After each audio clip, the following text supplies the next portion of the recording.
Sabe, aquelas pessoas que não acreditam nos teus sonhos, que não acreditam nos teus projetos, que não acreditam em nada do que você pensa ou sonha em alcançar. Então, essas pessoas vão ficar confusas com o que Deus vai fazer na tua vida. Me leva pra casa, eu quero voltar,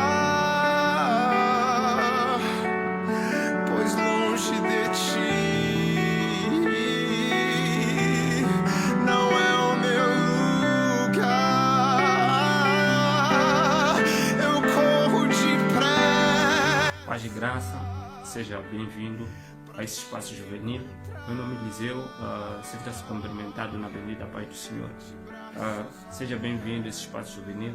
Quero saudar a todos aqueles que nos acompanham pelo Facebook, aqueles que nos acompanham pelo YouTube, todos aqueles que são simpatizantes e membros da Igreja Sinais Maravilhas de Deus, e como aqueles também que pela sua primeira vez estão aqui a acompanhar esse vídeo, estão aqui a acompanhar aquele que é o programa, aquele que tem sido os cultos da Igreja Sinais Maravilhas de Deus através desta página, ou quer seja através do YouTube. Seja bem-vindo e sinta-se cumprimentado. Eu trago uma palavra da parte de Deus. A palavra esta que está no livro de João, João capítulo 9. Abra sua Bíblia que nós iremos prosseguir com este momento da palavra. João capítulo 9 diz assim no versículo 7. E disse: vai e lava-te no tanque de Siloé. Siloé quer dizer enviado. O homem foi ao tanque e lavou seu rosto e voltou vendo. E os vizinhos do homem e aqueles que costumavam vê-lo pedindo esmola diziam: olha, não é este homem que estava sempre sentado pedindo esmola? Versículo 9. Alguns diziam: é ele mesmo. Mas outros diziam: não, só se parece com ele. O homem então dizia: sou eu mesmo. E eles perguntaram: o que aconteceu? Como é que você agora consegue ver? E ele respondeu: um homem chamado Jesus fez lama e passou nos meus olhos e disse para eu ir me lavar no tanque de Siloé. E eu fui e lavei-me e agora estou vendo. Perguntaram: onde está esse homem? Ele respondeu: não sei. Em nome de Jesus, quero compartilhar essa palavra que encontra-se no livro de João capítulo 9. É uma palavra muito abençoadora e muito poderosa. Uma palavra que queima no meu coração, uma palavra que vem para restaurar, vem para avivar, vem para mostrar que o nosso Deus é o Deus que não dorme, o nosso Deus ele está com os olhos abertos, que o nosso Deus ele não tem nada fora do seu controle, que o nosso Deus ele tem um universo controlado em suas mãos. A palavra de Deus diz que Deus ele é tão grande, mas tão grande, terra são os cabelos dos seus pés, e ele está firmado sobre o trono de glória e de poder. Em nome de Jesus. Começo aqui por compartilhar esta palavra. A Bíblia diz que Jesus, ele certo dia estava caminhando. Ele estava passando por um lugar, estava passando por uma rua. Rua esta onde tinha um jovem que costumava a desenvolver ou a desempenhar as suas atividades, o seu trabalho, isto é. Esse jovem, ele sentava na rua e pedia esmola todos os dias.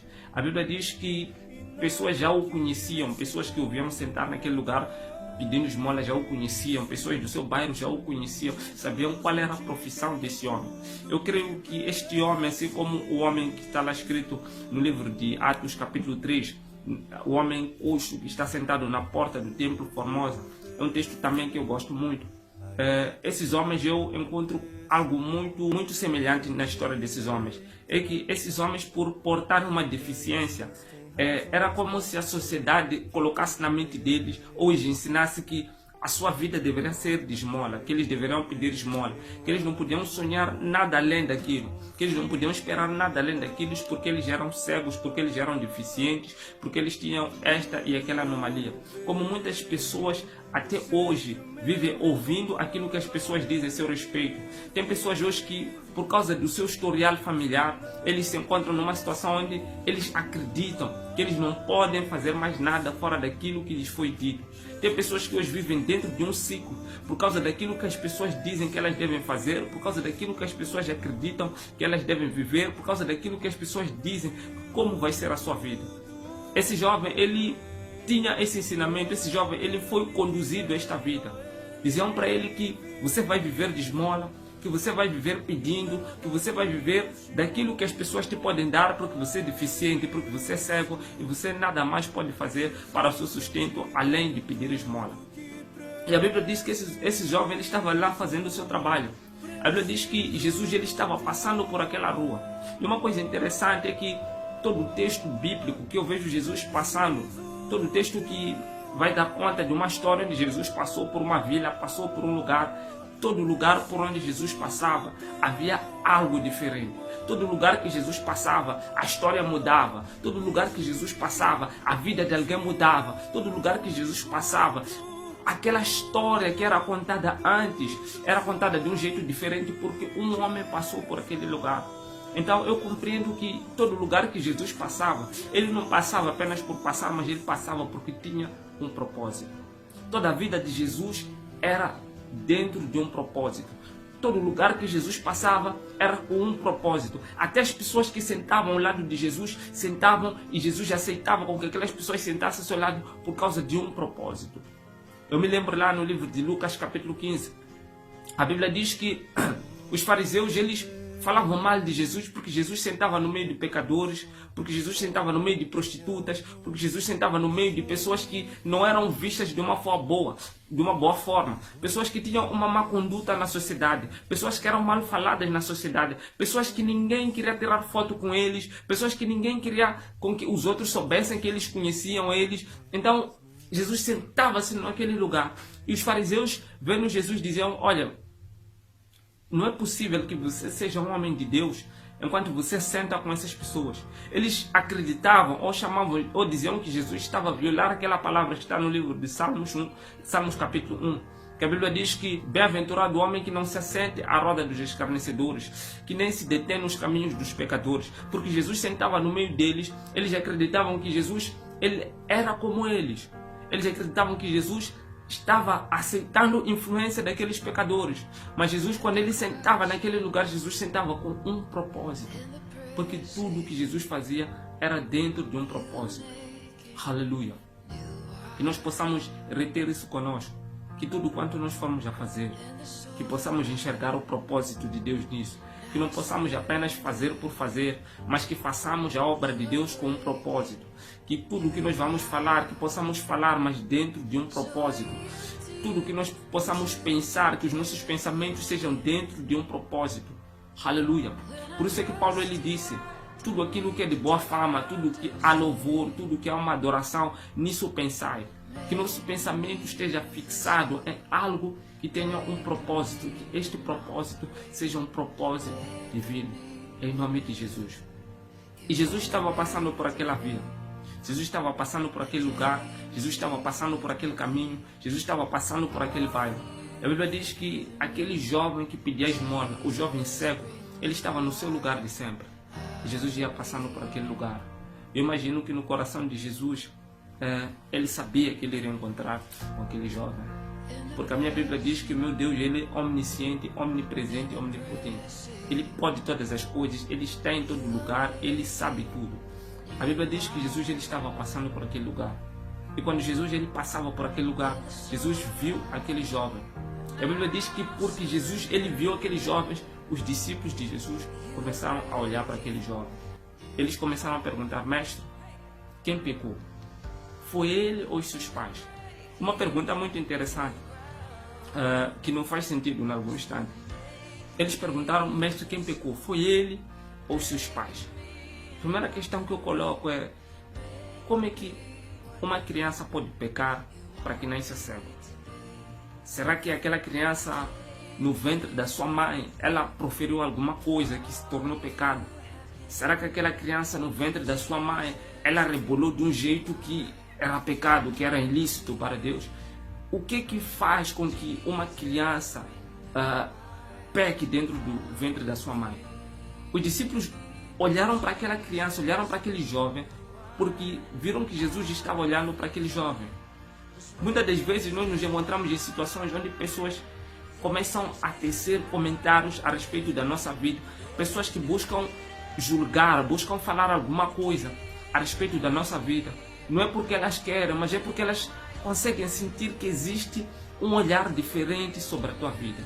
os discípulos de Jesus começaram a falar a respeito daquele jovem, a buscar saber qual era a razão da vida, qual era a razão da deficiência daquele jovem, qual era a origem da deficiência daquele jovem, o que originou aquele jovem viver daquela forma, aquele jovem se encontrar naquela situação.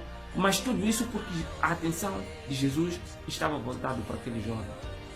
Muitas das vezes nós não conseguimos lidar com situações onde pessoas falam mal, falam coisas a nosso respeito, onde pessoas nos julgam, onde pessoas nos atacam com palavras, onde pessoas falam coisas que nos ferem, onde pessoas tecem comentários que nos doem até a alma. Muitas das vezes nós não compreendemos o porquê, mas deixa-me te dizer que toda vez que isso acontece, é porque existe alguém lá em cima que está olhando para a tua vida. Existe alguém lá em cima que voltou a sua atenção para a tua vida. Toda vez que você sentir que alguém está comentando, está falando alguma coisa, ou uma calúnia, ou alguém está buscando explicação do porquê você é fraco, de porquê você é isto mais aquilo, de porquê que você é desempregado, de porquê que você não tem sucesso na área X, de porquê você é fracassado, de porquê você é derrotado, de porquê você é isto mais aquilo. Deixa-me te dizer uma coisa: todas as vezes que isso acontecer, não te sintas deprimido, não te sintas só, não te sintas abandonado, nem coloque essas questões na tua mente, mas compreenda que existe alguém lá em cima que voltou sua atenção para a tua vida. Em nome de Jesus. A Bíblia diz que os discípulos de Jesus começaram a colocar essas questões a Jesus. Jesus, por que ele nasceu cego? Jesus, por que ele tem essa deficiência? Jesus, será mesmo que é o pecado dos seus pais? Jesus, será que é o pecado dele? Jesus, será que é o pecado da sua família? Jesus, será que fizeram uma obra de macumbaria? Jesus, será que alguém lançou uma maldição? Jesus, será que isto mais aquilo? Será que porque alguém na família do pai, na família da mãe fez coisa Y, coisa Z, por isso que esse jovem nasceu cego? Por isso que essa criança nasceu assim? Uma coisa interessante que Jesus diz é que nem ele pecou, nem os seus pais pecaram, mas aconteceu isso para que se manifestasse o poder de Deus. Uma das coisas que a igreja precisa ter em mente é que o nosso Deus está no controle de tudo. E que muitas das vezes nós não vamos compreender o porquê disto e o porquê de coisa Y. Muitas das vezes até nós pregadores, muitas das vezes líderes, muitas das vezes pastores, profetas, não vão ter explicação daquilo que Deus está fazendo, porque é Deus que está fazendo, é Ele quem responde, é Ele que sabe o propósito. A Bíblia diz que quando esses apóstolos, Pedro, esses apóstolos que andavam com Jesus, eles olharam para aquele jovem, eles procuraram uma explicação humana da razão da dificuldade, da razão da deficiência daquele jovem. Mas Jesus, ele disse: isso não aconteceu por acaso, mas isso aconteceu para que se manifestasse o poder de Deus. Glória a Jesus. Que você compreenda que isso que aconteceu, isso que está acontecendo na tua vida, isso que está acontecendo na tua família, isso que está acontecendo na tua história, isso que já te levou muitas das vezes a ir para o curandeiro, a ir para o lugar Y, no lugar Z em busca da solução. Perceba que isso aconteceu para a manifestação da glória de Deus. Aleluia. Muitas das vezes pessoas vão para os curandeiros, pessoas vão consultar adivinhos, pessoas vão para a igreja X, igreja Z, igreja Y, em busca da solução de uma pequena coisa. E muitas das vezes as pessoas não conseguem alcançar isso. Deixa-me te dizer que a tua solução se encontra em Cristo, que a tua solução se encontra em Deus. Todo esse problema que você está passando, não está passando à toa. Alguém lá em cima está olhando, alguém lá em cima tem um propósito no meio dos teus problemas, alguém lá em cima tem um propósito no meio da pandemia, alguém lá em cima tem um propósito no meio da dificuldade, alguém lá em cima tem um propósito no meio da tua deficiência, alguém lá em cima tem um propósito no meio da tua cegueira, alguém lá em cima tem um propósito no meio da estagnação que você está vivendo, alguém lá em cima tem um propósito nessa destruição na tua vida sentimental, alguém lá em cima tem um propósito maior. E muitas das vezes nós não conseguimos entender. A Bíblia diz que os discípulos de Jesus, eles diziam: mestre, quem pecou para que ele nascesse assim? Jesus, ele disse: ninguém pecou. Esta dificuldade, isto que lhe aconteceu para que se manifestasse o poder de Deus. Que a igreja traga essa visão, que as tuas dificuldades não são para te afastar de Cristo, que aquela situação que você está passando não é para te afastar de Cristo, que esta pandemia, que o medo não é para te afastar de Cristo. Paulo ele disse, nada me separará do amor de Cristo, nem a dificuldade, nem a falta, nem a fartura, nada vai me tirar de Cristo. Por quê? Porque ele entendeu que tudo que ele vive, tudo que ele passa é para que se manifeste o poder de Deus. Talvez você esteja vivendo por um momento na tua história que você, se for para definir com um texto bíblico, você definiria ou colocaria ele semelhante à história de Jó. Talvez você já perdeu muita coisa. Talvez você já perdeu tanta coisa, até a esperança você já perdeu. Talvez você até se questione do porquê que você nasceu como Jó ele fez. Talvez você até amaldiçoe do que você veio a este mundo. Mas deixa-me te dizer uma coisa. Existe um propósito. E a resposta, que o propósito se encontra em Cristo Jesus. Aleluia. A Bíblia diz que Jesus ele respondeu isso. E nos versículos seguintes, versículo 4 em diante, até o versículo que nós aqui lemos, a Bíblia diz que Jesus ele se aproximou ao jovem e cuspiu no chão e fez lodo e colocou nos seus olhos. Disse ao homem, vá e lava-te no tanque de Siloé. Vá e lava-te no tanque de Enviar. Eu creio que se Jesus tivesse feito isso nos tempos atuais, viraria um escândalo no meio da igreja. A Bíblia diz que Jesus ele cuspiu no chão e no chão ele pegou a sua saliva, fez lodo, fez algo de barro, juntou areia com sua saliva e colocou nos olhos daquele jovem. E através dessa saliva, Jesus curou os olhos dele. Eu imagino nos tempos atuais, se fosse na igreja atual, as pessoas tirariam selfie, viraria comentário nas redes sociais, viraria motivo de piada, viraria meme, viraria qualquer coisa. Mas as pessoas não olhariam como algo divino. Hoje, quando as pessoas se escandalizam, quando um pastor, quando um líder, quando um profeta, quando um homem de Deus diz faça coisa Y, coisa Z, quando alguém ora por alguém, quando alguém abençoa ou usa uma garrafa de água como um instrumento para curar alguém, como um instrumento para sarar uma ferida, quantas pessoas se escandalizam? Quantas pessoas pegam isso, fazem piada? Quantas pessoas olham para isso e dizem que não é coisa de Deus, que não é coisa de, é coisa de demônios, é coisa de espíritos, é coisa de feitiçaria, é coisa de coisa Y, é coisa Z, é coisa... Mas Jesus, ele pegou sua saliva e colocou nos olhos de um homem que era cego. E esse homem começou a ver. Glória a Jesus. Eu não quero entrar em detalhes disso, isso é um outro estudo. Mas a Bíblia diz que esse homem ele foi curado. E depois que esse homem ele foi curado, a Bíblia diz que no versículo onde nós lemos a partir do 7, ele começou a caminhar. E as pessoas que olhavam para ele começavam a dizer: não é este homem que era cego? Não é este homem que nasceu deficiente? Não é este homem que era nascido do pecado? Porque as pessoas quando olhavam para aquele jovem pensavam em pecado, pensavam que aquele jovem, os seus pais, os seus avós tinham pecado, pensavam que aquele jovem era fruto de uma obra de macumbaria, era fruto de uma obra de feitiçaria, pensavam qualquer coisa, mas não pensavam que Deus tinha um propósito sobre a vida dele. As pessoas quando olhavam para aquele jovem não pensavam que Deus sonhava algo para a vida dele. As pessoas não pensavam que alguém lá em cima olhava pela vida dele. Assim como tantas pessoas que assistem nesse momento este vídeo estão olhando para a sua história, estão olhando para a sua vida e não vê esperança, não vê Deus fazendo alguma coisa. Quando as pessoas se questionam, será que Deus está comigo? Quando as pessoas se questionam, será que Deus ouve minha oração? Quando as pessoas se questionam, por que Deus permite isto, permite coisa Y, coisa Z na minha vida? Deixa-me te dizer, há um propósito de Deus na tua vida. Em nome de Jesus, há um propósito divino na tua história.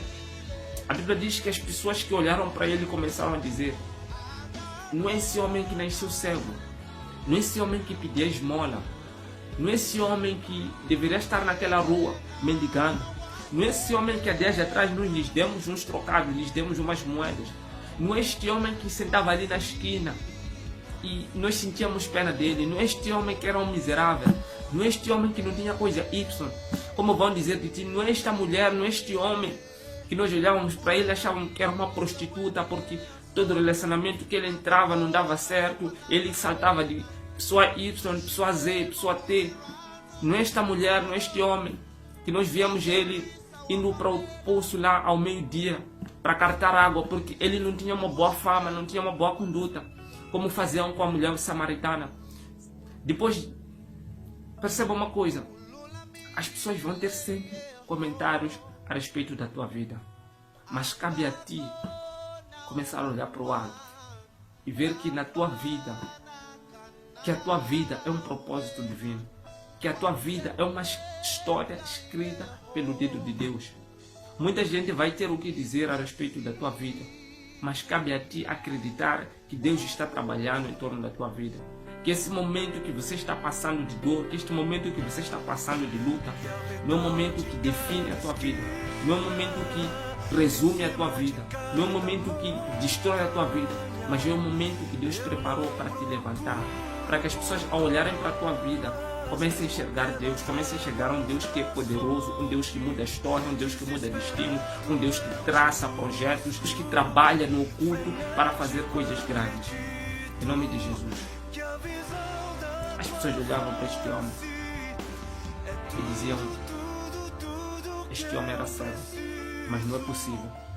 Não é possível que seja ele, porque na mente das pessoas, aquele jovem deveria continuar pedindo esmola, aquele jovem deveria continuar sem sonhos, aquele jovem deveria continuar miserável. Por isso que as pessoas, quando olhavam para ele, diziam: não é possível. Não é possível que seja ele. Assim como Deus quer fazer na tua vida, para que as pessoas olhem para ti e digam: não é possível, não é possível. E algumas pessoas começam a olhar e dizer: não é possível. Alguém está fazendo algo na tua vida, e esse alguém é poderoso. Muita gente hoje, quando olha para alguém que é próspero, pergunta: quem é teu curandeiro? Quem é a pessoa que te ajudou a alcançar isso? Quem é um curandeiro que você foi consultar aqui fora? Muitas pessoas não perguntam quem é o Deus que você serve. Mas nesta época Deus quer levantar pessoas e quer mudar a história, para que através da tua vida pessoas não perguntam quem é o curandeiro que fez isso, quem é o feiticeiro que você consultou, quem é o mago que você foi, mas as pessoas começam a perguntar: quem é esse Deus que você serve? Quem é esse Jesus? Eu quero conhecer. Em nome de Jesus, que você enxergue este momento de dificuldade como uma escada para poder levar pessoas a Cristo. Em nome de Jesus. Aqueles que não acreditam nos teus sonhos, aqueles que não acreditam no teu trabalho, aqueles que não acreditam na tua visão, serão confundidos através da tua vida. Deus tem um propósito para a tua vida. Não desista de si mesmo, não desista dos teus sonhos, não desista dos teus projetos, não desista dos teus planos, não desista. Volte a acreditar. Volte a acreditar que Ele tem uma história para ti. Volte a acreditar que Ele pode prosperar a tua família, pode prosperar a tua vida. Volte a acreditar que Ele pode te dar emprego. Volte a acreditar que Ele pode te dar um casamento. Volte a acreditar que Ele pode te dar um ministério. Volte a acreditar que Ele pode te ungir com fogo. Volte a acreditar que Ele pode te encher de graça e você voltar a ministrar. Volte a acreditar que Ele pode te usar poderosamente para profetizar. Volte a acreditar que Ele pode te usar para fazer histórias, sinais de prodígio nesta nação. Volte a acreditar que Ele é Deus. Em nome de Jesus. Quero orar pela tua vida neste momento. Eu quero declarar o poder de Deus na tua vida. Pai, em nome de Jesus, eu falo tua graça a quem está assistindo. Em nome de Jesus, Pai, venha tocar para este homem, esta mulher. Pai, que não acredita nos seus sonhos. Pai, que não acredita nos seus planos. Pai, que não acredita na tua ação, que não acredita naquilo que você está fazendo. Em nome de Jesus, eu estou orando, Pai, como Eliseu, ele orou dizendo: Pai, abre os olhos do meu servo, para que ele veja que maior é aquele que está conosco do que aquele que está lá fora. Maior é o exército celestial, maior é o plano divino, maior é a tua visão do que a nossa. Em nome de Jesus, que a graça e a paz de Deus te acompanhem. Nós terminamos por aqui.